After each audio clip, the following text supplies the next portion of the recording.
ಪಂಚ ಧಾತುಗಳಲ್ಲಿ, ಈ ಪಂಚ ವಸ್ತುಗಳಲ್ಲಿ ಯಾಕೆ ಅಗ್ನಿಯನ್ನೇ ಯಾಕೆ ಮೂಲವಾಗಿ ತಗೊಂಡ್ರು ಅಂದ್ರೆ, ನೋಡಿ ಎಲ್ಲವನ್ನು ನೀವು ಪಲ್ಯೂಟ್ ಮಾಡಬಹುದು. ನೀರನ್ನ ಮಲಿನ ಮಾಡಬಹುದು, ಗಾಳಿಯನ್ನು ಮಲಿನ ಮಾಡಬಹುದು, ಭೂಮಿಯನ್ನು ಮಲಿನ ಮಾಡಬಹುದು, ಆಕಾಶವನ್ನು ಮಲಿನ ಮಾಡಬಹುದು. ಆದ್ರೆ ಬೆಂಕಿಯನ್ನ ನಾವು ಮಲಿನ ಮಾಡ್ಲಿಕ್ಕೆ ಸಾಧ್ಯವೇ ಇಲ್ಲ. ಯಾಕೆಂದ್ರೆ ಬೆಂಕಿ ತನ್ನನ್ನ ತಾನು ಸುಟ್ಟುಕೊಂಡು ತನ್ನನ್ನ ತಾನು ಜ್ವಲಿಸಿ ಅದು ಶುದ್ಧಿ ಆಗುತ್ತೆ.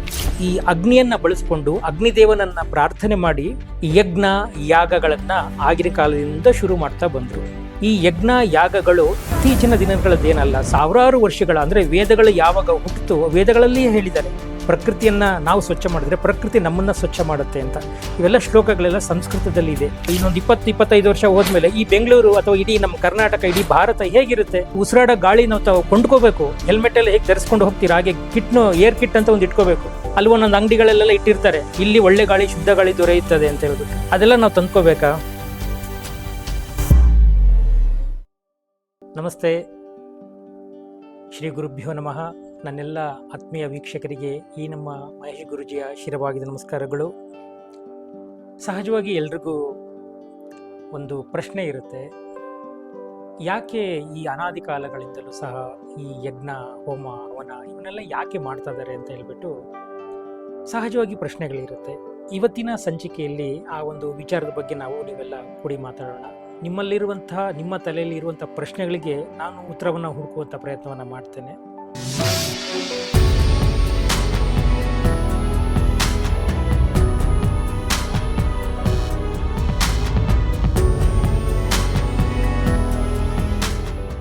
ನೋಡಿ, ಅನಾದಿ ಕಾಲಗಳಿಂದ ಅಂದರೆ ವೇದಗಳ ಕಾಲದಿಂದನೂ ಸಹ ಪ್ರಕೃತಿಯನ್ನ ಉಳಿಸಿ ಬೆಳೆಸುವಂಥದ್ದು ಆಗಿನ ಋಷಿಮುನಿಗಳ ಜವಾಬ್ದಾರಿಯಾಗಿತ್ತು. ಅಂದರೆ ನಾವು ಹೇಗೆ ಬದುಕಬೇಕು, ನಾವು ಯಾಕೆ ಈ ಪ್ರಕೃತಿಯ ಜೊತೆಗೆ ನಾವು ಸಹಬಾಳ್ವೆಯನ್ನು ಮಾಡಬೇಕು, ಪ್ರಕೃತಿಯಿಂದ ನಮಗಿನ್ನ ಏನೇನೆಲ್ಲ ಲಾಭಗಳಿದೆ, ಅದನ್ನು ಹೇಗೆ ಬಳಸ್ಕೋಬೇಕು, ಉಳಿಸ್ಬೇಕು ಅನ್ನುವಂಥದ್ದು ಅವ್ರಿಗೆ ಅರಿವಿತ್ತು.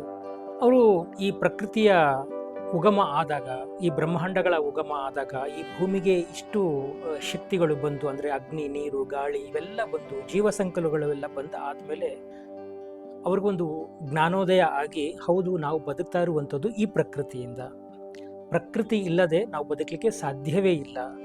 ಹಾಗಾಗಿ ನಾವು ಪ್ರಕೃತಿಯನ್ನು ಹಾಳು ಮಾಡದೆ ಭೂಮಿಗೆ ಇರುವಂತಹ ಶಕ್ತಿಯನ್ನ ಅದೇ ಥರ ಉಳಿಸ್ಕೊಂಡು ಹೋಗಬೇಕು. ಅಂದರೆ ಪೂರ್ವದಲ್ಲಿ ಹೇಗೆ ಬಂದಿತ್ತೋ ಹಾಗೆ ಈ ಪ್ರಕೃತಿಯನ್ನು ನಾವು ಉಳಿಸ್ಕೊಂಡು ಬೆಳೆಸ್ಕೊಂಡು ಹೋಗಬೇಕು ಅನ್ನುವಂಥದ್ದು ಹಿಂದಿನ, ಅಂದರೆ ನಮ್ಮ ಪೂರ್ವಜರ ಒಂದು ವಾಕ್ಯವಾಗಿತ್ತು. ಯಾಕೆಂದರೆ ಅವ್ರಿಗೆ ಆಗಿನ ಕಾಲದಲ್ಲಿ ಅವರು ತಿಳ್ಕೊಂಡ್ರು, ಪ್ರಕೃತಿ ಇಲ್ದಲೇ ನಾವು ಬದುಕಲಿಕ್ಕಾಗಲ್ಲ, ಪರಮಾತ್ಮ, ಭಗವಂತ ಅದೆಲ್ಲ ಎರಡನೇದು. ಆದರೆ ಒಬ್ಬ ಮನುಷ್ಯ ಬದುಕಬೇಕು ಅಂತ ಹೇಳಿದ್ರೆ ಈ ಪ್ರಕೃತಿ ಬಹಳ ಮುಖ್ಯ ಆಗುತ್ತೆ ಅಂತ ಅವ್ರು ತಿಳ್ಕೊಂಡ್ರು. ಅಂದರೆ ಉಸಿರಾಡುವಂಥ ಗಾಳಿ, ತಿನ್ನುವಂಥ ಅನ್ನ, ಸುಡುವಂಥ ಬೆಂಕಿ, ನಡೆದಾಡುವಂತಹ ಭೂಮಿ, ಆಕಾಶ ಎಲ್ಲವೂ ಸಹ ನಮಗೆ ಬೇಕು. ಇವರ ಸದ್ಬಳಕೆ ಮಾಡ್ಕೊಳ್ಳೋದ್ರ ಜೊತೆಗೆ ಇವನ್ನ ಹಾಗೆಯೇ ಕಾಪಾಡ್ಕೊಂಡ್ಬರ್ಬೇಕು. ಪ್ರಕೃತಿಯನ್ನ ಸ್ವಚ್ಛವಾಗಿ ಇಟ್ಟರೆ ಅಷ್ಟೇ ನಾವು ಸ್ವಚ್ಛವಾಗಿ ಬದುಕಲಿಕ್ಕೆ ಸಾಧ್ಯ. ನಮ್ಮ ದೇಹ ಶುದ್ಧತೆ ಆಗಿರ್ಬೋದು, ಮನಸ್ಸಿನ ಶುದ್ಧತೆ ಆಗಿರ್ಬೋದು, ಪ್ರತಿಯೊಂದು ಸಹ ಈ ಪ್ರಕೃತಿಯಿಂದನೇ ಅಂತ ಅವರಿಗೆ ಗೊತ್ತಿತ್ತು. ಹಾಗಾಗಿ ಅವರು ಪ್ರಕೃತಿಗೆ ಯಾವುದೇ ಹಾನಿಕಾರಕಗಳನ್ನು ಬಳಸದೆ, ಯಾವುದೇ ಕೆಟ್ಟ ಕಾರ್ಯಗಳನ್ನು ಈ ಸಮಾಜದ, ಈ ಪ್ರಕೃತಿಯಲ್ಲಿ ಮಾಡದೆ ಪ್ರಕೃತಿಯನ್ನು ಹಾಗೇ ಉಳಿಸ್ಕೊಂಡು ಬರ್ತಾ ಇದ್ರು. ಅದಕ್ಕೆ ಅವ್ರು ಕಂಡುಕೊಂಡಂತಹ ಒಂದು ಸೂತ್ರ ಈ ಹೋಮಗಳು, ಅಂದರೆ ಯಜ್ಞ ಯಾಗಗಳು, ಇವೆಲ್ಲ ಏನು ಹೇಳ್ತೀವಿ, ಈ ಕ್ರಿಯೆಗಳನ್ನ ಬಳಸ್ತಾ ಬಂದರು. ಯಾಕೆ ಈ ಕ್ರಿಯೆಗಳನ್ನ ಬಳಸ್ತಾ ಬಂದರು ಅಂದರೆ, ನೋಡಿ, ಮನುಷ್ಯನ ಆರೋಗ್ಯ ಸರಿ ಇರಬೇಕು ಅಂತ ಅಂದರೆ ಅವನಿಗೆ ಮೊದಲು ಪ್ರಕೃತಿ ಸರಿ ಇರಬೇಕು, ಉಸಿರಾಡುವಂಥ ಗಾಳಿ ಸರಿ ಇರಬೇಕು, ತಿನ್ನುವಂಥ ಅನ್ನ, ನಡೆದಾಡುವಂಥ ಭೂಮಿ, ಕುಡಿಯುವಂಥ ನೀರು, ಸುತ್ತಮುತ್ತಲಿನ ಪರಿಸರ, ಕ್ರಿಮಿ ಮುಕ್ತ, ವೈರಸ್ ಮುಕ್ತ ಪರಿಸರ ನಮಗೆ ಬಹಳ ಅವಶ್ಯಕ ಆಗುತ್ತೆ. ಹಾಗಾಗಿ ಇದರ ಗುಟ್ಟನ್ನು ಕಂಡುಕೊಂಡಿದ್ದಂತಹ ಅವರು ಇವನ್ನೆಲ್ಲವನ್ನು ಸಹ ಮಾಡಲಿಕ್ಕೆ ಶುರು ಮಾಡಿದ್ರು. ಅದಕ್ಕೆ ಮೊದಲಾಗೆ ಅವ್ರು ಕಂಡುಕೊಂಡಿದ್ದಂಥದ್ದು ಅಗ್ನಿ. ನೋಡಿ, ಜಗತ್ತಿನಲ್ಲಿ ನಮಗೆ ಗೊತ್ತಿದೆ, ಭಗವಂತನ ಆರಾಧನೆಯಿಂದ ಹಿಡಿದು, ಮಂಗಳಾರತಿಯಿಂದ ಹಿಡಿದು, ನೀರಾಜನ ಎಲ್ಲ ನಾವೇನು ಮಾಡ್ತೇವೆ, ಅದಕ್ಕೂ ಸಹ ಅಗ್ನಿಯನ್ನು ಬಳಸ್ತಾರೆ. ಯಾಕೆ ಅಗ್ನಿಯನ್ನೇ ಈ ಪಂಚ ಧಾತುಗಳಲ್ಲಿ, 5 ಎಲಿಮೆಂಟ್ಸ್ ಅಂತ ಏನು ಕರೀತಾರೆ, ಈ ಪಂಚ ವಸ್ತುಗಳಲ್ಲಿ ಯಾಕೆ ಅಗ್ನಿಯನ್ನೇ ಯಾಕೆ ಮೂಲವಾಗಿ ತಗೊಂಡ್ರು ಅಂದರೆ, ನೋಡಿ, ಎಲ್ಲವನ್ನು ನೀವು ಪಲ್ಯೂಟ್ ಮಾಡ್ಬೋದು. ಅಂದರೆ ನೀರನ್ನು ಪಲ್ಯೂಟ್ ಮಾಡ್ಬೋದು, ಅಂದರೆ ನೀರನ್ನು ಮಲಿನ ಮಾಡ್ಬೋದು, ಗಾಳಿಯನ್ನೂ ಮಲಿನ ಮಾಡ್ಬೋದು, ಭೂಮಿಯನ್ನೂ ಮಲಿನ ಮಾಡ್ಬೋದು, ಆಕಾಶವನ್ನೂ ಮಲಿನ ಮಾಡ್ಬೋದು. ಆದರೆ ಬೆಂಕಿಯನ್ನು ನಾವು ಮಲಿನ ಮಾಡಲಿಕ್ಕೆ ಸಾಧ್ಯವೇ ಇಲ್ಲ. ಯಾಕೆಂದರೆ ಬೆಂಕಿ ತನ್ನನ್ನು ತಾನು ಸುಟ್ಟುಕೊಂಡು ತನ್ನನ್ನು ತಾನು ಜ್ವಲಿಸಿ ಅದು ಶುದ್ಧಿ ಆಗುತ್ತೆ. ಹಾಗಾಗಿ ಈ ಪ್ರಕೃತಿಯನ್ನು ಸರಿ ಮಾಡಬೇಕು ಅಂದರೆ ಅದಕ್ಕೇನಾದರೂ ಒಂದು ಈ ಅಗ್ನಿಕ್ರಿಯೆ ಅಂದರೆ ಪ್ರಕೃತಿಯಿಂದ ಬಂದಿರುವಂಥ ಶಕ್ತಿ, ಪ್ರಕೃತಿಯಲ್ಲಿಯೇ ಆ ಶಕ್ತಿಯನ್ನು ಸರಿ ಮಾಡಿಕೊಂಡು ಪ್ರಕೃತಿಗೆ ಒಳ್ಳೇದು ಮಾಡುವಂಥದ್ದು ಯಾವುದಾದ್ರೂ ಒಂದು ವಸ್ತು ಇದ್ದರೆ ಅದು ಅಗ್ನಿ ಮಾತ್ರ. ಹಾಗಾಗಿ ಈ ಅಗ್ನಿಯನ್ನು ಬಳಸ್ಕೊಂಡು ಅಗ್ನಿದೇವನನ್ನು ಪ್ರಾರ್ಥನೆ ಮಾಡಿ ಯಜ್ಞ ಯಾಗಗಳನ್ನು ಆಗಿನ ಕಾಲದಿಂದ ಶುರು ಮಾಡ್ತಾ ಬಂದರು. ಈ ಯಜ್ಞ ಯಾಗಗಳು ಇತ್ತೀಚಿನ ದಿನಗಳದ್ದೇನಲ್ಲ, ಸಾವಿರಾರು ವರ್ಷಗಳ, ಅಂದರೆ ವೇದಗಳು ಯಾವಾಗ ಹುಟ್ಟಿತು ವೇದಗಳಲ್ಲಿಯೇ ಹೇಳಿದ್ದಾರೆ ಪ್ರಕೃತಿಯನ್ನು ನಾವು ಸ್ವಚ್ಛ ಮಾಡಿದ್ರೆ ಪ್ರಕೃತಿ ನಮ್ಮನ್ನು ಸ್ವಚ್ಛ ಮಾಡುತ್ತೆ ಅಂತ. ಇವೆಲ್ಲ ಶ್ಲೋಕಗಳೆಲ್ಲ ಸಂಸ್ಕೃತದಲ್ಲಿ ಇದೆ, ಸಾಮಾನ್ಯರ ಜನಕ್ಕೆ ಕೆಲವು ಗೊತ್ತಿರೋದಿಲ್ಲ ಅಷ್ಟೇ. ಮೂಲ ಉದ್ದೇಶ ಇಷ್ಟೇ, ಪ್ರಕೃತಿಯನ್ನು ನಾವು ಸ್ವಚ್ಛವಾಗಿಟ್ಕೊಂಡ್ರೆ ಪ್ರಕೃತಿ ನಮಗೆ ಸ್ವಚ್ಛವಾಗಿರುತ್ತೆ, ನಾವು ಸ್ವಚ್ಛವಾಗಿ ಬದುಕ್ತೀವಿ. ಹಾಗಾಗಿ ಈ ಯಜ್ಞ ಯಾಗಗಳನ್ನು ಆಗಿನ ಕಾಲದಲ್ಲೆಲ್ಲ ಮಾಡ್ತಾ ಬಂದರು. ಯಜ್ಞಕ್ಕೆ ಏನು ಹವಿಸ್ಸನ್ನು ಹಾಕಬೇಕು, ಅರ್ಘ್ಯವನ್ನು ಹೇಗೆ ಕೊಡಬೇಕು, ಇದನ್ನೆಲ್ಲವನ್ನು ಸಹ ಪುರಾಣ ನಾವು ಕಾಲಘಟ್ಟದಲ್ಲಿಂದ ಹಿಡಿದು ಈಗಿನ ಕಾಲದವರೆಗೂ ಮಾಡ್ತಾ ಇರುವಂಥದ್ದನ್ನು ನೋಡ್ತಾ ಬರ್ಬೋದು. ಅವ್ರಿಗೆ ಗೊತ್ತಿತ್ತು ಪ್ರಕೃತಿಯಲ್ಲಿರುವಂಥ ಕ್ರಿಮಿಗಳು, ಈ ವೈರಸ್ಗಳು ಇವೆಲ್ಲ ಸಾಯಬೇಕು, ಸ್ವಚ್ಛವಾಗಿರಬೇಕು, ನಾವು ಸ್ವಚ್ಛವಾಗಿರಬೇಕು, ನಾವು ಸ್ವಚ್ಛವಾಗಿ ಬದುಕಬೇಕು ಅಂತ ಅಂದರೆ ಈ ಸುತ್ತಮುತ್ತಲಿನ ಪ್ರಕೃತಿಯಲ್ಲಿರುತ್ತೋ ವೈರಸ್ಗಳು ಸಾಯಬೇಕು. ನಮಗೆ ಬರ್ತಾ ಇರುವಂಥ ಸೂರ್ಯನ ಕಿರಣಗಳು ಆ ಓಝೋನ್ ಲೇಯರ್ ತಡೆ ಹಿಡಿದು ನಮಗೆ ಬರಬೇಕು ಅಂತಂದ್ರೆ, ಅಂದರೆ ನೇರಳಾತೀತ ಕಿರಣಗಳು ನಮ್ಮನ್ನು ನೇರವಾಗಿ ಸ್ಪರ್ಶ ಮಾಡಿದ್ರೆ ಮನುಷ್ಯನಿಗೆ ಹಾನಿಯಾಗುತ್ತೆ ಅಂತ ಅವತ್ತಿನ ವಿಜ್ಞಾನಿಗಳಿಗೆ ಅದು ಗೊತ್ತಿತ್ತು. ಹಾಗಾಗಿ ಪ್ರಕೃತಿಯಿಂದ ಮಳೆ, ನೀವು ನಂಬೋದಿಲ್ಲ, ಪ್ರಕೃತಿಯಿಂದ ಏನೇನೆಲ್ಲ ಪಡಿಬಹುದು ಅದನ್ನೆಲ್ಲ ಪ್ರಕೃತಿಯಿಂದನೇ ಪಡಿಬೇಕು. ಎಲ್ಲವೂ ಪ್ರಕೃತಿಯಲ್ಲೇ ಇದೆ ಅಂತ ತಿಳ್ಕೊಂಡು ಪ್ರಕೃತಿಯಲ್ಲಿ ಇರುವಂಥ ವಸ್ತುಗಳನ್ನ ಪ್ರಕೃತಿಗೆ ಅರ್ಪಣೆ ಮಾಡಿ ಪ್ರಕೃತಿನ ಸ್ವಚ್ಛವಾಗಿಟ್ಕೊಂಡು ತನ್ನ ಆರೋಗ್ಯ, ದೇಹದ ಆರೋಗ್ಯ, ಮಾನಸಿಕ ಆರೋಗ್ಯ, ಕೌಟುಂಬಿಕ ಆರೋಗ್ಯ, ಸಾಮಾಜಿಕ ಆರೋಗ್ಯ, ಪ್ರಕೃತಿಯ ಆರೋಗ್ಯ ಎಲ್ಲವನ್ನು ಸಹ ಸರಿಯಾಗಿ ಇಟ್ಕೊಂಡು ಬರ್ತಾ ಇದ್ರು. ನೋಡಿ, ಅಷ್ಟು ಪೂರ್ವಜರು ಅಷ್ಟೆಲ್ಲ ನಮಗೆ ರೆಡಿ ಮಾಡಿ ಕೊಟ್ಟು ಅಷ್ಟು ವರ್ಷಗಳಿಂದ ಈ ಕಾಡು, ಪ್ರಕೃತಿ ಎಲ್ಲವನ್ನು ಸಹ ಸ್ವಚ್ಛವಾಗಿಯೇ ಉಳಿಸಿ ಹೋಗಿದ್ರು. ಆದರೆ ನಾವು ಇತ್ತೀಚಿನ ದಿನಮಾನಗಳಲ್ಲಿ ನಾವೆಲ್ಲ ಏನು ಮಾಡ್ತಾ ಇದ್ದೇವೆ, ಈ ಯಜ್ಞ ಯಾಗಗಳ ಬಗ್ಗೆ ಯಾರೋ ಒಬ್ಬ ಒಂದು ಜಾತಿಯವರಷ್ಟೇ ಮಾಡೋದು, ಯಾರೋ ಇಂಥ ವರ್ಗದವರೇ ಮಾಡುವಂಥದ್ದು, ಹೀಗೆಲ್ಲ ಬಂದ್ಬಿಟ್ಟಿದ್ದೀವಿ. ನೋಡಿ, ಅಗ್ನಿ ಯಾರಿಗೆ ಬೇಡ ಹೇಳಿ ಅಲ್ವಾ? ಯಜ್ಞ ಯಾಗಗಳನ್ನ ಮಾಡಲಿಕ್ಕೆ ಯಾವ ಜಾತಿಯವರಾದ್ರೆ ಏನು, ಯಾವ ಧರ್ಮದವರಾದ್ರೆ, ಅಗ್ನಿ ಎಲ್ಲರಿಗೂ ಒಂದೇ. ಅಗ್ನಿಗೆ ಯಾವ ತಾರತಮ್ಯವೂ ಇಲ್ಲ. ಅದಕ್ಕೆ ಅಗ್ನಿಹೋತ್ರಗಳನ್ನು, ಅಗ್ನಿ ಕ್ರಿಯೆಗಳನ್ನು ಪ್ರತಿಯೊಬ್ಬರೂ ನಾವು ಅಳವಡಿಸ್ಕೊಂಡು ಬಂದಾಗ ಅವರವರ ಮನೆಯ ಪರಿಸರ, ಅವರವರ ಮನೆಯ ಜೀವನ ಕ್ರಮಗಳು ಎಲ್ಲವೂ ಸಹ ಸರಿ ಹೋಗ್ತಾ ಬರುತ್ತೆ. ಇವತ್ತು ಎಷ್ಟು ನಾವು ಪ್ರಕೃತಿಗೆ ಮಾರಕ ವಿಷ ಅನಿಲವನ್ನು ಕೊಡ್ತಾ ಇದ್ದೀವಿ. ನೋಡಿದ್ರೆ ನಾವೆಲ್ಲ ಪ್ರಜ್ಞಾವಂತರು, ವಿದ್ಯಾವಂತರು, ಏನೇನೋ ಹೇಳ್ಕೊಂತಿರ್ತೀವಿ, ಮಾಡಬಾರ್ದು ಕೆಲಸಗಳೆಲ್ಲ ಮಾಡ್ತೀವಿ, ನದಿಗಳನ್ನು ಮಲಿನ ಮಾಡ್ತೀವಿ, ಅಗ್ನಿಯನ್ನು ಮಲಿನ ಮಾಡೋಕೆ ಹೋಗ್ತೀವಿ, ಭೂಮಿಯನ್ನು ಮಲಿನ ಮಾಡ್ತೀವಿ ಅಲ್ವಾ? ಪ್ರಜ್ಞಾವಂತ ನಾವೀಗ ಪ್ರಜ್ಞಾವಂತ ಹೇಗಾಗ್ಲಿಕ್ಕೆ ಸಾಧ್ಯ? ಇದೆಲ್ಲ ಹಾಗಾದ್ರೆ ಯಾರು ಪ್ರಜ್ಞಾವಂತರು? ಪ್ರಕೃತಿಯ ವಸ್ತುಗಳನ್ನು ಸರಿಯಾಗಿ ಸದ್ಬಳಕೆ ಮಾಡಿಕೊಂಡು ಉಳಿಸಿ ಬೆಳೆಸಿ ಅದರಿಂದ ಬೆಳೆಯುವಂಥದ್ದಿಲ್ಲ, ಅವನು ಪ್ರಜ್ಞಾವಂತ. ಹಾಗಾಗಿ ಹಿಂದಿನ ಪುರಾಣ ಪುರುಷರು ಅವರೆಲ್ಲರೂ ಸಹ ಪ್ರಕೃತಿಯನ್ನೇ ಆರಾಧನೆ ಮಾಡಿದ್ದಾರೆ. ಪ್ರಕೃತಿಯೇ ನಮಗೆ ಪರಮಾತ್ಮ, ಪ್ರಕೃತಿಯ ಜೊತೆಗೆ ನಾವು ದೈವತ್ವವನ್ನು ಕಾಣಬೇಕು. ಭೂಮಿ, ಬ್ರಹ್ಮಾಂಡಗಳು ಎಲ್ಲ ಶಕ್ತಿಯೂ ಸಹ ನಮ್ಮಲ್ಲಿಯೇ ಅಡಗಿದೆ, ನಾವು ಶುದ್ಧವಾಗಿರಬೇಕು. ಹಾಗಾಗಿ ಅಗ್ನಿದೇವನನ್ನು ಪ್ರಾರ್ಥನೆ ಮಾಡೋರು. ಅಂದರೆ ಹವ್ಯವಾಹನ ಅಂದರೆ ಕಂಡಕ್ಟರ್ ನಾವೇನು ಅಂತ ಕರಿತೀವಿ. ಹಾಗೆ ನೀವು ಕೊಟ್ಟಂಥ ಹವಿಸ್ಸನ್ನು ಭಗವಂತನಿಗೆ ಅಗ್ನಿಯ ರೂಪದಲ್ಲಿ ವಾಹಕನಾಗಿ ಕೆಲಸ ಮಾಡಿ ಅದರ ಧೂಮದಿಂದ ಅಂದರೆ ಹೊಗೆಯಿಂದ ಯಾವ ಗಣಗಳಿಗೆ ಆ ಆಹಾರವನ್ನು, ಆ ಹವಿಸ್ಸನ್ನು ತಲುಪಿಸ್ಬೇಕು, ಆಯಾ ಶಕ್ತಿಗಳಿಗೆ ತಲುಪಿಸಿ ಆ ಫಲಗಳನ್ನು ಸಹ ಅವ್ರು ಪಡಿತಾ ಇದ್ರು. ಆ ಫಲಗಳೆಲ್ಲ ಪಡಿಬೇಕಾದ್ರೆ ಈ ಅಗ್ನಿ ಕ್ರಿಯೆಗಳನ್ನೇ ಮಾಡ್ತಾ ಇದ್ರು ಅವರು. ಹಾಗಾಗಿ ಅಗ್ನಿಯನ್ನ ಶ್ರೇಷ್ಠ ಅಂತ ಭಾವಿಸಿ ಯಜ್ಞ ಯಾಗಗಳನ್ನು ಪೂರ್ವಜರು ಇದೆಲ್ಲ ಮಾಡಿಕೊಂಡು ಬಂದಂಥ ಉದಾಹರಣೆಗಳು ಬೇಕಾದಷ್ಟಿದೆ. ಇವತ್ತಿಗೂ ಸಹ ಎಷ್ಟೋ ಬೇರೆ ಬೇರೆ ಕಡೆಗಳಲ್ಲಿ, ನಮ್ಮ ದೇಶದಲ್ಲಿ ಅಲ್ಲ ಬೇರೆ ದೇಶಗಳಲ್ಲೂ ಸಹ ಅಗ್ನಿಹೋತ್ರ ಕ್ರಿಯೆಗಳನ್ನು, ಅಗ್ನಿ ಯಜ್ಞ ಯಾಗಾದಿಗಳನ್ನು ಇವತ್ತಿಗೂ ಮಾಡ್ಕೊಂಡು ಬರ್ತಾ ಇದ್ದಾರೆ. ಯಾಕೆ ಮಾಡ್ತಾ ಇದ್ದಾರೆ ಅಂದರೆ ಅವ್ರಿಗೆ ಗೊತ್ತು ಪ್ರಕೃತಿ ಇಲ್ಲದಲ್ಲೇ ನಾವು ಬದುಕಲಿಕ್ಕಾಗಲ್ಲ. ಆದರೆ ನಮ್ಮ ದೇಶದಲ್ಲಿಯೇ ಎಷ್ಟೋ ಅಗ್ನಿ ಕ್ರಿಯೆಗಳ ಬಗ್ಗೆ ಎಷ್ಟೋ ಜನಕ್ಕೆ ಗೊತ್ತಿಲ್ಲ. ಗೊತ್ತಿದ್ರೂ ಸಹ ಬಿಡಪ್ಪ ನಮಗೆಲ್ಲ ಏನಕ್ಕೆ, ಇದೆಲ್ಲ ಬರೀ ಹಿಂದೂಗಳು ಮಾಡುವಂಥದ್ದು, ಇದೆಲ್ಲ ಬರೀ ಒಂದು ಜಾತಿಯವರು ಮಾಡುವಂಥದ್ದು, ಒಂದು ವರ್ಗದವರು ಮಾಡುವಂಥದ್ದು, ಒಂದು ಪಂಥದವರು ಮಾಡುವಂಥದ್ದು ಹಿಂಗೆಲ್ಲ ಬಂದ್ಬಿಟ್ಟಿದ್ದೀವಿ. ಇಲ್ಲ ನೋಡಿ, ಅಗ್ನಿ ಎಲ್ಲರಿಗೂ ಬೇಕು, ಪ್ರಕೃತಿ ಎಲ್ಲರಿಗೂ ಬೇಕು, ಒಳ್ಳೆ ಆರೋಗ್ಯ ಎಲ್ಲರಿಗೂ ಸಹ ಬೇಕು. ಯಾರಿಗೆ ಬೇಡ ಹೇಳಿ ಅಗ್ನಿ ಅಲ್ವಾ? ಹಾಗಾಗಿ ನಾನು ಹೇಳುವಂಥದ್ದು, ನಾವೆಲ್ಲರೂ ಸಹ ಪ್ರಕೃತಿನ ಸ್ವಚ್ಛವಾಗಿ ಇಟ್ಕೋಬೇಕು ಅಂದರೆ ಪ್ರತಿಯೊಬ್ಬರ ಮನೆಯಲ್ಲಿಯೂ ಸಹ ನಾವು ಅಗ್ನಿ ಕ್ರಿಯೆಗಳನ್ನು ಮಾಡಬೇಕಾಗತ್ತೆ. ಒಬ್ಬ ಗುರುವಿನ ಮಾರ್ಗದರ್ಶನವನ್ನು ತೆಗೆದುಕೊಂಡು ಅಗ್ನಿ ಕ್ರಿಯಾದಿಗಳನ್ನು ನಾವು ಮನೆಯಲ್ಲಿ ಪ್ರತಿನಿತ್ಯ ಆಚರಿಸ್ತಾ ಬಂದರೆ ಕ್ರಿಮಿಕೀಟಗಳು, ವೈರಸ್ಗಳು ಎಲ್ಲವೂ ಸಹ ಸ್ವಚ್ಛ ಆಗುತ್ತೆ. ಮನಸ್ಸಿನ ಆರೋಗ್ಯ ಮತ್ತು ದೈಹಿಕ ಆರೋಗ್ಯ ಸರ್ವವೂ ಸಹ ಶ್ರೇಯಸ್ಕರವಾಗಿರುತ್ತೆ. ಅದಕ್ಕೆ ಮನೇಲಿ ಯಾವಾಗಲೂ ದೀಪ ಬೆಳಗಬೇಕು ಅಂತಾರೆ, ಅಂದರೆ ಜ್ಯೋತಿ, ಒಂದು ಅಗ್ನಿ ಏನಾದರೂ ಒಂದು ಮನೆಯಲ್ಲಿ ಉರಿಬೇಕು ಅಂತಾರೆ. ಹಾಗಾಗಿ ಅದಕ್ಕೆ ಪೂರಕವಾಗಿ ನಾವು ಗೋವುಗಳ ಸಗಣಿ ಬೆರಣಿಗಳನ್ನು ಹೋಮಕ್ಕೆ ಹಾಕಿ ಅದಕ್ಕೆ ತುಪ್ಪವನ್ನು ಹಾಕಿ ನಾವು ಈ ಕ್ರಿಯಾದಿಗಳನ್ನು ಮಾಡೋದ್ರಿಂದ ಅದರಿಂದ ಹೊರಬರುವಂತಹ ಅನಿಲ ಕೆಮಿಕಲ್ ರಿಯಾಕ್ಷನ್ ಆಗಿ ಪ್ರಕೃತಿಗೆ ಏನು ಬೇಕೋ ಅದನ್ನು ತಲುಪಿಸುತ್ತೆ.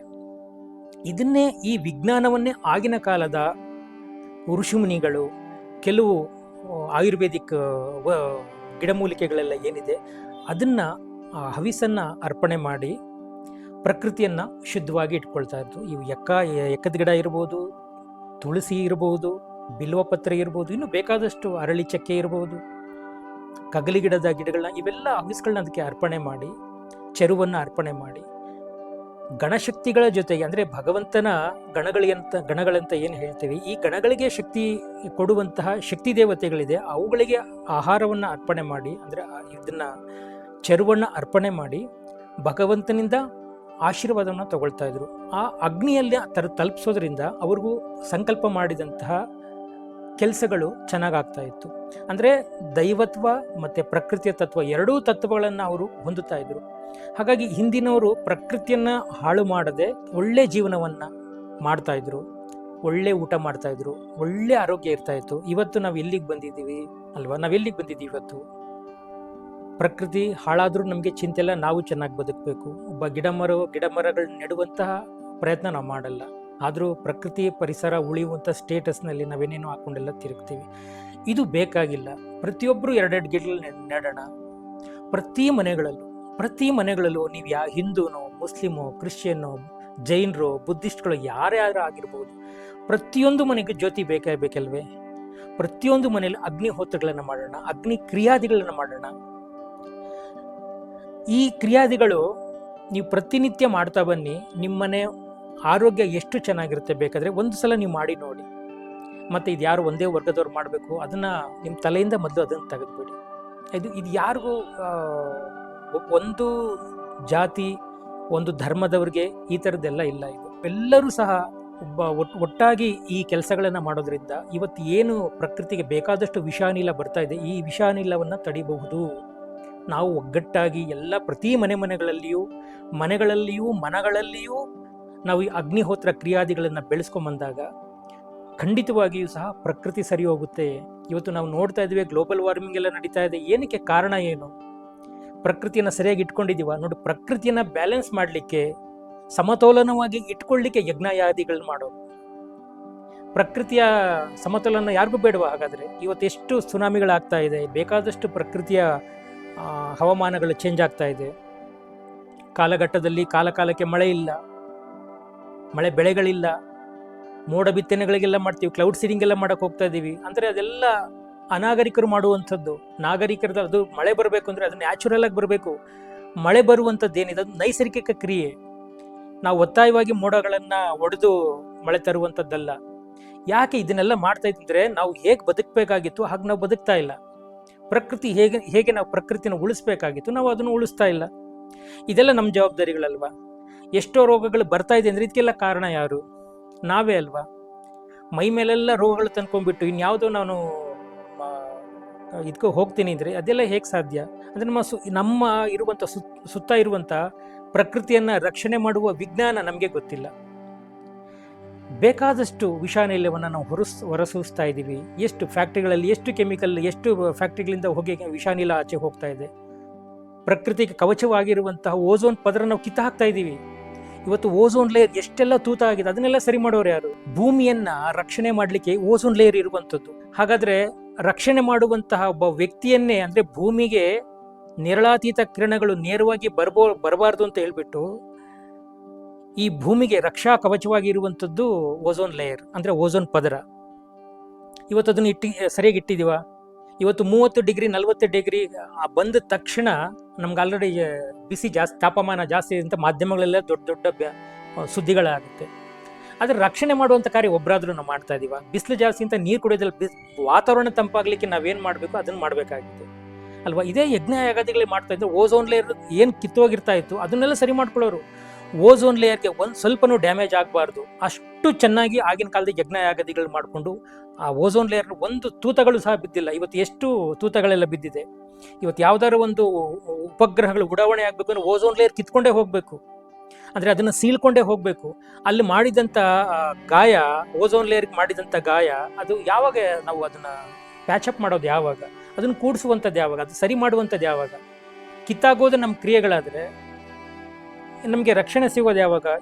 ಇವಾಗ 30 ಡಿಗ್ರಿ 35 ಡಿಗ್ರಿ ಬಂದರೆ ಮನುಷ್ಯನಿಗೆ ಇಷ್ಟು ಬಿಸಿಲು ತಡ್ಕೊಳಕ್ಕಾಗ್ತಾ ಇಲ್ಲ. ನಾನು ಹೇಳ್ತಾ ಇರುವಂಥದ್ದು, ನಮಗೆ ನಾವು ಪ್ರಜ್ಞಾವಂತರಿದೆ, ಅದನ್ನು ಸರಿ ಮಾಡಲಿಕ್ಕೆ ವ್ಯವಸ್ಥೆಗಳು ಮಾಡೋಣ ಅಲ್ವಾ? ನೇರಳಾತೀತಗಳು ಮನುಷ್ಯನಿಗೆ 30-40 ಡಿಗ್ರಿಗೆ ಬಂದರೆ ಮನುಷ್ಯನ ತಡ್ಕೊಳಕ್ಕಾಗ್ತಾ ಇಲ್ಲ. ಇನ್ನು 50 ಡಿಗ್ರಿ 60 ಡಿಗ್ರಿ ಅಥವಾ 70 ಡಿಗ್ರಿಗೆ ಏನಾದರೂ ಬಂದ ಮನುಷ್ಯ ನಿಜವಾಗ್ಲೂ ತಡ್ಕೊಳಕ್ಕಾಗುತ್ತಾ? ಭೂಮಿ ಬೆಂಕಿಯ ಉಂಡೆ ಆಗೋಗುತ್ತೆ. ಏನು ಹೇಳಿ? ಭೂಮಿ ಬೆಂಕಿಯ ಉಂಡೆ ಆಗುತ್ತೆ. ಮನುಷ್ಯ ಬದುಕಲಿಕ್ಕೆ ಸಾಧ್ಯನಾ? ಈ ಪ್ರಜ್ಞೆಯೇ ಮನುಷ್ಯನಿಗಿಲ್ಲ. ಯಜ್ಞ ಬಿಡಿ ಯಾರೋ ಮಾಡ್ತಾರೆ, ಅದು ಅವ್ರು ಯಾರಿಗೋ ಒಬ್ಬ ಒಂದು ವರ್ಗದವರಿಗೆ, ಒಂದು ಧರ್ಮದವರಿಗೆ ಅಂತ ಇಲ್ಲ. ಪ್ರಕೃತಿ ಎಲ್ಲರಿಗೂ ಬೇಕು. ಪ್ರಕೃತಿ ಎಲ್ಲರೂ ಸಹ ಸ್ವಚ್ಛವಾಗಿ ಇಟ್ಕೋಬೇಕು. ಇದಕ್ಕೋಸ್ಕರವಾಗಿ ನಾವು ಮನುಷ್ಯರಾಗಿ ಹುಟ್ಟಿರುವಂಥದ್ದು. ಆಗಿನ ಕಾಲದಲ್ಲೂ ಸಹ ನೋಡಿ, ಯಾವುದೇ ಪೂರ್ವದ ನೀವು ಉದಾಹರಣೆಗಳನ್ನ ತೆರಿ, ವೇದಗಳ ಕಾಲದಿಂದ ಎಲ್ಲಾದ್ರೂ ಜಾತಿ ಅನ್ನುವ ಪದ ಎಲ್ಲಾದ್ರೂ ಕೇಳಿದ್ದೀರಾ ನೀವು? ಮನುಷ್ಯರು ನಾವೆಲ್ಲ ಪ್ರಕೃತಿಯಲ್ಲಿ ಬದುಕುವಂಥ ಮನುಷ್ಯರು. ಈ ಭೂಮಿಗೂ ಗೊತ್ತಿಲ್ಲ ನಾವು ಮನುಷ್ಯರು ಅಂತ. ಈ ಭೂಮಿ ನಮ್ಮನ್ನೆಲ್ಲ ಹೇಗೆ ಟ್ರೀಟ್ ಮಾಡುತ್ತೆ, ನಮ್ಮನ್ನೆಲ್ಲ ಹೇಗೆ ಕನ್ಸಿಡರ್ ಮಾಡುತ್ತೆ ಅಂತ ಅಂದರೆ, ನಾವು ಸಾಮಾನ್ಯ ಪ್ರಾಣಿಗಳು, ಪಶು ಪಕ್ಷಿಗಳೆಲ್ಲ ಹೇಗೆ ಬದುಕ್ತಾ ಇದೆ ಹಾಗೆ ನಾವು ಬದುಕುವಂಥವ್ರು. ಪಶು ಪಕ್ಷಿಗಳು ಎಲ್ಲಾದ್ರೂ ನಿಮಗೆ ಈ ಪ್ರಕೃತಿನ ಹಾಳು ಮಾಡಿದ ಉದಾಹರಣೆಗಳು ನೋಡಿದ್ದೀರಾ? ಬುದ್ಧಿವಂತರಲ್ಲ, ಇದು ಅತಿ ಬುದ್ಧಿವಂತಿಕೆಯಿಂದ ಮನುಷ್ಯ ಇಷ್ಟು ಪ್ರಕೃತಿಯನ್ನು ನಾಶ ಮಾಡಿಕೊಂಡು ಪ್ರಜ್ಞಾವಂತ ಅಂತ ಹೇಳ್ಕೊಡ್ತಾನೆ. ವಿಜ್ಞಾನ ತಂತ್ರಜ್ಞಾನ ಹೆಸರುಗಳಲ್ಲಿ ಪ್ರಕೃತಿಗೆ ಮಾರಕವಾಗಿ ಇರುವಂಥ ವಿಷಾಣಿಗಳನ್ನು ಬಿಟ್ಟು ಪ್ರಕೃತಿಯನ್ನ ಪೂರ್ತಿ ಹಾಳು ಮಾಡಿ ಮೈತುಂಬ ರೋಗಗಳನ್ನ ಬೆಳೆಸ್ಕೊಂಡು ಗಲ್ಲಿಗಳಲ್ಲಿ ಇವತ್ತು ಡಾಕ್ಟರ್ಗಳು ಜಾಸ್ತಿ ಆಗಿದ್ದಾರೆ ನೋಡಿ. ಇವತ್ತು ಮೈತುಂಬ ರೋಗ ಆದರೆ ಗಲ್ಲಿ ತುಂಬ ಡಾಕ್ಟ್ರು, ಗಲ್ಲಿಗೂ ಡಾಕ್ಟರ್ ಸಿಗ್ತಾರೆ. ಮೈತುಂಬ ರೋಗ ಇದೆ. ಹಾಗಾದ್ರೆ ವಿಜ್ಞಾನ ತಂತ್ರಜ್ಞಾನ ಹೆಸರುಗಳವೆಲ್ಲ ಏನ್ ಮಾಡ್ತಾ ಇದ್ದೀವಿ? ವಿಜ್ಞಾನ ಅನ್ನುವಂಥದ್ದು ವಿದ್ವತ್ ಜ್ಞಾನವನ್ನ ವಿಜ್ಞಾನ ಅಂತ ಕರೀತಾರೆ, ವಿಕೃತ ಜ್ಞಾನವನ್ನ ವಿಜ್ಞಾನ ಅಂತ ಕರೆಯೋದಿಲ್ಲ ಅಲ್ವಾ? ಹಾಗಾಗಿ ನಾವು ವಿಜ್ಞಾನದ ಕಡೆ ಗಮನ ಕೊಡೋಣ, ವಿದ್ವತ್ ಜ್ಞಾನದ ಕಡೆ ಗಮನ ಕೊಡೋಣ, ಪ್ರಕೃತಿಯನ್ನ ಉಳಿಸೋಣ. ಈಗ ನಾವೇನೋ ಬದುಕಿದ್ವಿ ಸರಿ, ಮುಂದಿನ ಪೀಳಿಗೆ, ನಮ್ಮ ಮಕ್ಕಳು, ನಮ್ಮ ಮೊಮ್ಮಕ್ಕಳು, ಅವರ ಮಕ್ಕಳು, ಮುಂದಿನ ಪೀಳಿಗೆಗಳು ಈ ಜನರೇಷನ್ ಅಲ್ಲಿ ಸುಖವಾಗಿರ್ಬೇಕು, ಸಮೃದ್ಧಿಯಾಗಿ ಇರಬೇಕು ಅಂದ್ರೆ, ರೋಗ ಮುಕ್ತವಾಗಿರ್ಬೇಕು ಅಂದ್ರೆ ನಾವು ಈ ಪ್ರಕೃತಿನ ಉಳಿಸ್ಬೇಕು, ಬೆಳೆಸ್ಬೇಕು ಅಲ್ವಾ? ಈ ಜವಾಬ್ದಾರಿಗಳು ನಾವು ತಗೊಳ್ದೇ ಇದ್ರೆ ಹೇಗೆ? ನೋಡಿ, ಯಾರೋ ಇಷ್ಟು ವರ್ಷಗಳು ಉಳಿಸ್ಕೊಂಬಂದಿರೋದಕ್ಕೆ ನಾವು ಉಸಿರಾಡ್ತಾ ಇದೀವಿ ಅಲ್ವಾ? ಇನ್ನೊಂದು 20 ವರ್ಷ, ಇನ್ನೊಂದು 20-25 ವರ್ಷ ಹೋದ್ಮೇಲೆ ಈ ಬೆಂಗಳೂರು ಅಥವಾ ಇಡೀ ನಮ್ಮ ಕರ್ನಾಟಕ, ಇಡೀ ಭಾರತ ಹೇಗಿರುತ್ತೆ? ಇನ್ನೊಂದು 30 ವರ್ಷ ಉಸಿರಾಡೋ ಗಾಳಿ ನಾವು ಕೊಂಡ್ಕೋಬೇಕು. ನೀವು ಗಾಡಿಗಳಲ್ಲಿ ಹೇಗೆ ಬೈಕ್ಗಳಲ್ಲಿ ಹೋಗ್ತೀರೋ ಅವಾಗ ಹೆಲ್ಮೆಟ್ ಎಲ್ಲ ಹೇಗೆ ಧರಿಸ್ಕೊಂಡು ಹೋಗ್ತೀರಾ, ಹಾಗೆ ಏರ್ ಕಿಟ್ ಅಂತ ಒಂದು ಇಟ್ಕೋಬೇಕು. ಅಲ್ಲಿ ಒಂದೊಂದು ಅಂಗಡಿಗಳಲ್ಲೆಲ್ಲ ಇಟ್ಟಿರ್ತಾರೆ, ಇಲ್ಲಿ ಒಳ್ಳೆ ಗಾಳಿ, ಶುದ್ಧ ಗಾಳಿ ದೊರೆಯುತ್ತದೆ ಅಂತ ಹೇಳ್ಬಿಟ್ಟು. ಅದೆಲ್ಲ ನಾವು ತಂದ್ಕೋಬೇಕಾ? 4 ಗಿಡ ಮರಗಳು ನೆಡೋಣ. ನಮ್ಮ ಕಾಯಕ ಇಷ್ಟೇ. ನಾವು ಒಳ್ಳೇದು ಮಾಡುವಂಥದ್ದು ಇದೆ. ಸಮಾಜಕ್ಕೆ ಹೇಗೆ ಒಳ್ಳೇದು ಮಾಡ್ತೀವಿ ಹಾಗೆ ಪ್ರಕೃತಿಗೂ ನಾವು ಏನಾದ್ರು ಒಳ್ಳೇದು ಮಾಡಬೇಕು. ಯಾರೋ 4 ಜನ ಬೆಳೆಸಿರೋ ಗಿಡ ಮರಗಳಿಂದ ನಾವು ಉಸಿರಾಡ್ತಾ ಇದ್ವಿ. 2 ಗಿಡಗಳು ನೆಡೋಣ. ಪ್ರತಿಯೊಂದು ಮನೆಗಳಲ್ಲಿ ನೋಡಿ, ಪ್ರತಿಯೊಂದು ಮನೆಗಳಲ್ಲಿ ಅಗ್ನಿಕ್ರಿಯೆಗಳನ್ನು ಮಾಡೋಣ. ಯಾರೋ ಒಬ್ಬ ಗುರುವಿನ ಸಾಂಗತ್ಯಕ್ಕೆ ಹೋಗಿ ಒಬ್ಬ ಗುರುಗಳಿಂದ ಮಂತ್ರ ದೀಕ್ಷೆಗಳನ್ನು ತಗೊಂಡು ಮಂತ್ರಗಳನ್ನ ಮಂತ್ರಗಳು ಅಷ್ಟೇ ನೋಡಿ, ಮಂತ್ರಗಳು ಅಷ್ಟೇ. ಅದು ಒಂದು ಜಾತಿಗೆ ಸಂಬಂಧಪಟ್ಟದ್ದಲ್ಲ, ಕೇವಲ ಹಿಂದೂಗಳದಲ್ಲ ಮಂತ್ರಗಳು, ತಿಳ್ಕೊಂಬಿಡಿ. ಮುಸ್ಲಿಮ್ರದ್ದು ಅಲ್ಲ, ಕ್ರಿಶ್ಚಿಯನ್ದು ಅಲ್ಲ, ಯಾರ್ದು ಅಲ್ಲ. ಮಂತ್ರಗಳು ಮನುಷ್ಯನದು, ಪ್ರಕೃತಿದು. ಇದನ್ನ ನಾವು ಸದ್ಬಳಕೆ ಮಾಡ್ಕೋಬೇಕು. ಹಾಗಾಗಿ ಮಂತ್ರ ಮತ್ತು ಯಜ್ಞ ಅಂದ್ರೆ ಸೌಂಡ್ ಮತ್ತೆ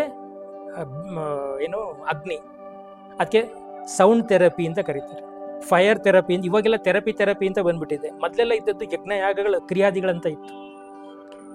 ಈ ಎರಡು ಒಟ್ಟಿಗೆ ಮಾಡಿದಾಗ ಶಬ್ದ ನೋಡಿ, ಶಬ್ದಕ್ಕೂ ಸ್ವಚ್ಛತೆ ಬೇಕಂದ್ರೆ ಹೌದು, ಶಬ್ದಕ್ಕೂ ಸ್ವಚ್ಛತೆ ಬೇಕು ಅಂತಾರೆ. ಶಬ್ದ ಮತ್ತೆ ಈ ಅಗ್ನಿ ಇವೆರಡೂ ಶುದ್ಧವಾದಾಗ ಪ್ರಕೃತಿ ಪರಿಪೂರ್ಣವಾಗಿ ಶುದ್ಧಿ ಆಗುತ್ತೆ. ಹಾಗಾಗಿ ಯಜ್ಞಗಳು ಕೇವಲ ಒಂದು ಧರ್ಮಕ್ಕೆ ಅಂತ ನಾವೇನೇನೆಲ್ಲ ಮಾಡ್ಕೊಂಬಂದಿದ್ವಿ, ಇದು ಯಾವುದು ಮಾಡೋದು ಬೇಡ. ಪ್ರತಿಯೊಬ್ಬರು ನನ್ನ ಕಳಕಳಿಯೂ ಅಷ್ಟೇ ನಾನು ಕೇಳ್ಕೊಳ್ಳುವಂಥದ್ದು, ಪ್ರತಿಯೊಬ್ಬರು ಸಹ ಯಜ್ಞ ಯಾಗಗಳನ್ನು ಮಾಡಿ, ಯಾರೋ ಒಬ್ಬರು ಗುರುವಿಂದ ದೀಕ್ಷೆನ ತಗೊಳ್ಳಿ. ಕನಿಷ್ಠ ಪಕ್ಷ ನಿಮ್ಗೆ ಯಾವ ಒಂದು ಓಂ ನಮಃ ಶಿವಾಯ ಗೊತ್ತಾ, ಅದನ್ನು ಮಾಡಿ ಸಾಕು. ನಿಮ್ಗೆ ಯಾರು ಗುರು ಇಲ್ಲದೇ ಇದ್ರೂ ಪರವಾಗಿಲ್ಲ, ಮನೇಲಿ ಕೂತ್ಕೊಂಡು ಒಂದು ಸಗಣಿ ಬೆರಣಿ, ಒಂದು 10 ರೂಪಾಯಿ ಕೊಟ್ಟರೆ ಒಂದು ಮನೆ ಅಥವಾ ಬೇಕಾದಷ್ಟು ಸಗಣಿ ಬೆರಣಿಗಳು ನಮ್ಮ ಅಕ್ಕಪಕ್ಕದ ಪ್ರದೇಶಗಳಲ್ಲೆಲ್ಲ ಸಿಗುತ್ತೆ. ಅಗ್ನಿ ಬೆರಣಿಗಳನ್ನು ತಗೊಂಡು ಮನೆಯಲ್ಲಿ ಒಂದು ಓಂ ನಮಃ ಶಿವಾಯ, ಓಂ ಗಂ ಗಣಪತಯೇ ನಮಃ ಅಥವಾ ಯಾರಾದರೂ ಇನ್ನೂ ಬೇರೆ ಬೇರೆ ಮಂತ್ರಗಳು ಬೇಕಾದಷ್ಟು ಗುರುವಿನಿಂದ ನಿಮಗೆ ಲಭ್ಯ ಆಗುತ್ತೆ. ಅಥವಾ ನಿಮ್ಗೆ ಏನಾದರೂ ಮಂತ್ರಗಳು ಬೇಕು ಗುರುಗಳಿಂದ, ಬನ್ನಿ ನಮ್ಮ ಗುರುಕುಲಕ್ಕೆ ಬನ್ನಿ. ಖಂಡಿತವಾಗಿಯೂ ನಿಮಗೆ ಅಗ್ನಿ ಕ್ರಿಯಾದಿಗಳನ್ನ ಯಾವ ಥರ ಮಾಡಬೇಕು ಎಲ್ಲ ವಿಧಿವಿಧಾನಗಳನ್ನ ನಾವು ನಿಮಗೆ ತಿಳಿಸ್ಕೊಡ್ತೀವಿ. ಜೊತೆಗೆ ಮಂತ್ರಗಳು ಬೇಕಾ ಅದನ್ನು ನಾವು ಹೇಳ್ಕೊಡ್ತೀವಿ. ಪ್ರತಿಯೊಂದು ನಾವೆಲ್ಲರೂ ಸೇರಿ ಒಟ್ಟಾಗಿ ಬೆಳೆಯೋಣ. ನಮ್ಮ ಗುರುಕುಲದಲ್ಲಿ ಎಲ್ಲರಿಗೂ ಸಹ ಈ ಥರದ ಅಗ್ನಿಹೋತ್ರದ ಶಿಕ್ಷಣವನ್ನು ಕೊಡ್ತಾ ಇದ್ದೀವಿ. ಪ್ರಪಂಚದ ಯಾವುದೇ ಮೂಲೆಯಲ್ಲಿದ್ದರೂ ಸಹ ನೀವು ನಮಗೆ ಕರೆ ಮಾಡಿ ಅಥವಾ ನಮ್ಮ ಗುರುಕುಲವನ್ನು ಸಂಪರ್ಕ ಮಾಡಿ, ಪ್ರತಿಯೊಬ್ಬರಿಗೂ ಸಹ ಅಗ್ನಿ ಕ್ರಿಯಾದಿಗಳನ್ನು ನಾವು ನಿಮಗೆ ಹೇಳ್ಕೊಡ್ತೀವಿ. ಆಮೇಲೆ ಅಗ್ನಿ ಕ್ರಿಯೆಗಳನ್ನ ನಾನು ಅವಾಗಲೇ ಮೊದಲೇ ಆರಂಭದಲ್ಲೇ ಹೇಳಿದ ಹಾಗೆ, ಇದು ಬಿಡಪ್ಪ ಯಾರೋ ಒಬ್ರು ಮಾಡ್ತಾರೆ ಅವ್ರು ಮಾತ್ರ ಮಾಡಲಿ, ಇಲ್ಲ ನೋಡಿ, ನಮಗೆಲ್ಲ ಜವಾಬ್ದಾರಿಗಳಿದೆ. ಪ್ರಕೃತಿನ ಉಳಿಸೋದು ನಮ್ಮೆಲ್ಲ ಕರ್ತವ್ಯ ಅಲ್ವಾ? ನಮ್ಮ ಮಕ್ಕಳು ಬೆಳೆಯೋದು ಬೇಡವಾ? ಅದು ಯಾವ ಜಾತಿ ಮಕ್ಕಳಾದ್ರೂ ಆಗಲಿ, ಪ್ರಕೃತಿಗೆ ನೀವು ಯಾವ ಜಾತಿ ಅಂತ ಗೊತ್ತಾ? ಅಗ್ನಿಗೆ ನೀವು ಯಾವ ಜಾತಿ ಅಂತ ಗೊತ್ತಾ? ಗಾಳಿಗೆ ನೀವು ಜಾತಿ ಯಾವುದು ಅಂತ, ಭೂಮಿಗೆ ನೀವು ಯಾವ ಜಾತಿ ಅಂತ ಗೊತ್ತಾ? ಇದ್ಯಾವುದು ಮನಸ್ಸಲ್ಲಿ ಇಟ್ಟುಕೊಳ್ಳದೆ ನಾವು ಪ್ರಕೃತಿ ಶುದ್ಧ ಮಾಡಬೇಕು. ನಮಗೂ ಸಾಮಾಜಿಕ ಕಳಕಳಿ, ಸಾಮಾಜಿಕ ಜವಾಬ್ದಾರಿಗಳಿವೆ. ಇವು ಯಜ್ಞ ಯಾಗಾದಿಗಳನ್ನು ಮಾಡೋದ್ರಿಂದ ಪ್ರಕೃತಿನ ಶುದ್ಧ ಮಾಡಬಹುದು. ಇದು ವಿಜ್ಞಾನ. ಯಾರಿಗೂ ಯಾವುದಕ್ಕೂ ತೊಂದರೆ ಮಾಡದೆ ಪ್ರಕೃತಿಯಲ್ಲಿ ಇರುವಂಥ ವಸ್ತುಗಳನ್ನು ಪ್ರಕೃತಿಗೆ ಅರ್ಪಣೆ ಮಾಡಿ ಪ್ರಕೃತಿನ ಸ್ವಚ್ಛವಾಗಿಡೋದಿದೆಯಲ್ಲ, ಅದಕ್ಕೆ ಯಜ್ಞಗಳು ಅಂತ ಕರೀತಾರೆ ಅಥವಾ ಹೋಮಗಳಂತ ಕರೀತಾರೆ. ಈ ಕ್ರಿಯಾದಿಗಳನ್ನೇ ಆಗಿನ ಋಷಿಮುನಿಗಳು, ಮಹಾ ತಪಸ್ವಿಗಳು, ತ್ಯಾಗಿಗಳು ಎಲ್ಲರೂ ಸಹ ಇದನ್ನು ಮಾಡ್ಕೊಂಬಂದಿದ್ದಾರೆ. ನಾವು ಸಹ ಪೂರ್ವದ ಯುಗಕ್ಕೆ ಹೋಗ್ಬೇಕಾಗಿದೆ. ಈ ಪೆಟ್ರೋಲ್ ಡೀಸೆಲ್ ವಾಸನೆಗಳು ಕುಡಿದ್ರೆ ಮನುಷ್ಯ ಎಷ್ಟು ವರ್ಷ ಬದುಕಲಿಕ್ಕೆ ಸಾಧ್ಯ? ವಿಷಾನಿಲವನ್ನು ಎಷ್ಟು ವರ್ಷ ಕುಡಿಲಿಕ್ಕೆ ಸಾಧ್ಯ? ಪ್ರಕೃತಿ ಎಲ್ಲಿವರೆಗೂ ತಡ್ಕೊಳ್ಳುತ್ತೆ? ಅದಕ್ಕೂ ಒಂದು ಸರ್ಟನ್ ಒಂದು ಇದಂತ ಲಿಮಿಟ್ ಅಂತ ಇರುತ್ತೆ. ಅದನ್ನು ಬಿಯಾಂಡ್ ಮಾಡಿದ್ರೆ, ಅದನ್ನು ಮೀರಿದ್ರೆ ಪ್ರಕೃತಿ ಬ್ಲಾಸ್ಟ್ ಆಗುತ್ತೆ, ಪ್ರಕೃತಿ ವಿಕೋಪಗಳು ಜಾಸ್ತಿ ಆಗುತ್ತೆ, ಗ್ಲೋಬಲ್ ವಾರ್ಮಿಂಗ್ ಜಾಸ್ತಿ ಆಗುತ್ತೆ. ನಿಮಗೆ ಗೊತ್ತಿದೆ, ಇವತ್ತೆಲ್ಲ ನಾನು ಅವಾಗಲೇ ಹೇಳಿದಾಗೆ ಕಾಲಕ್ಕೆ ಮಳೆ ಇಲ್ಲ, ಬೆಳೆ ಇಲ್ಲ. ಏನು ಸರಿ ಮಾಡ್ಕೋಬೇಕು ಅಲ್ಲಿ ಸರಿ ಮಾಡಲ್ಲ, ಎಲ್ಲವುದನ್ನು ಮೀರಿದಾಗ ನಾವು ಸರಿ ಮಾಡೋಣ ಅಂತ ಹೋಗ್ತೀವಿ. ಹಾಗಾಗಿ ಈ ಎಲ್ಲವುದನ್ನು ಬಿಟ್ಟು ಪೂರ್ವ ಸಂಸ್ಕೃತಿಗೆ ಹೋಗೋಣ, ಸಂಸ್ಕಾರಯುತ ಪರಿಸರಕ್ಕೆ ಹೋಗೋಣ, ಪ್ರಕೃತಿಯನ್ನು ಸಂರಕ್ಷಣೆ ಮಾಡೋಣ, ಯಜ್ಞ ಯಾಗಾದಿಗಳನ್ನು ಮಾಡ್ತಾ ಒಬ್ಬ ಗುರುವಿನ ಮಾರ್ಗದರ್ಶನದಂತೆ ನಾವೆಲ್ಲ ಬೆಳೆಯೋಣ ಅಂತ ಹೇಳ್ತಾ, ಯಜ್ಞಗಳಿಗೆ ಬೇಕಾದಷ್ಟು ಶಕ್ತಿಗಳಿದೆ. ಅದನ್ನು ದೈವದ ರೂಪದಲ್ಲಿ ಸಹ ಅಗ್ನಿದೇವನನ್ನಾಗಿ ನಾವು ಪೂಜೆ ಮಾಡಿದ್ದೀವಿ. ಅಗ್ನಿ ಎಲ್ಲರಿಗೂ ಬೇಕು. ಹಾಗಾಗಿ ಈ ಯಜ್ಞ ಯಾಗಗಳನ್ನು ನಿಮ್ಗೇನಾದರೂ ಮಾರ್ಗದರ್ಶನ ಬೇಕು, ಯಾವ ಥರ ಮಾಡಬೇಕು ಗುರುಗಳೇ, ನಾನು ಕಲ್ತ್ಕೋಬೇಕು, ನನಗೂ ತುಂಬ ಆಸೆ ಇದೆ, ಕಲ್ತ್ಕೋಬೇಕು ಅಂತ ನಿಮ್ಗೇನಾದರೂ ಆಸೆ ಇದ್ದರೆ ಖಂಡಿತವಾಗೂ ನಮ್ಮ ಗುರುಕುಲವನ್ನು ಸಂಪರ್ಕ ಮಾಡಿ ಅಂತ ಹೇಳ್ತಾ, ಎಲ್ರಿಗೂ ಒಳ್ಳೆಯದಾಗಲಿ. ನಮಸ್ಕಾರ.